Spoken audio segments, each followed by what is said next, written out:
नमस्कार विद्यार्थी मित्रांनो, आज आपण पाहणार आहोत मुंबई लोहमार्गाला आलेला नळ टाकीवरील प्रश्न. तर तो प्रश्न कमी वेळेत कसा सोडवायचा हे पाहणार आहोत. प्रश्न असा आहे की एक टाकीला ABC असे 3 नळ आहेत. AB हे नळ अनुक्रमे 3 तास आणि 4 तासात टाकी भरू शकतात.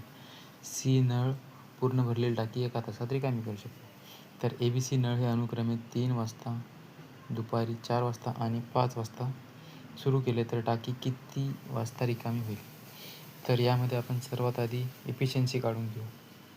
ए नळाची, बी नळाची आणि सी नळाची. ए 3 तासात भरू शकतो, बी 4 तासात आणि सी हा नळ रिकामा करतो म्हणून -1. तर हे 2 नळ भरणारे आहे म्हणून प्लस. त्या तिघांचा लसावी येतो 12. आता एफिशियन्सी 3ने 12ला भागलं 3 चौक 12, 4ला 12ने भागलं 4 त्रिक 12 आणि 1ला 12ला भाग दिला तर -12.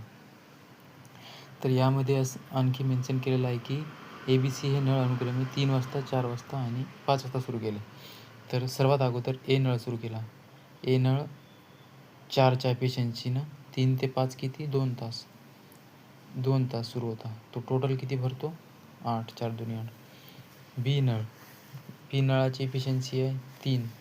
तो 4 ते 5 म्हणजे 1च तास सुरू आला तर किती भरेल 3. 4 8 आणि 3 11. हे नळ झाले भरणारे 11. आता सी नळ 5 वाजता येतो. तो -12च्या एफिशियन्सीनं आणि 4 आणि 3 7 भरणारे आहे. 4 अधिक 3 बरोबर 7 भरणारे आणि -12 म्हणजे टाकी आपली आता -5ने खाली होणार आहे. म्हणून मग आपलं टाकी भरलेली आहे 11. तर 11 टाकी भरलेली आहे. तीच भरलेलीच टाकी खाली करायची आहे. तर ती 5 एफिशियन्सीने खाली होणार. तर आता 5ने भाग देऊ. 5 दुनी 10 उरला 1 0 दिला बे 5 दुनी 10 2.2 तासामध्ये आलेलं आहे. तर 2.2 तासामध्ये आले तर 2 तास आणि 2ला 6ने गुणले तर 12 किती टोटल होते 2 तास 12 मिनिट.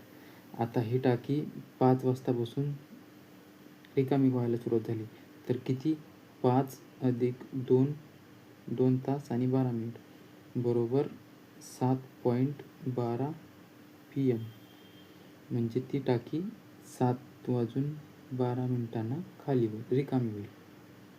धन्यवाद.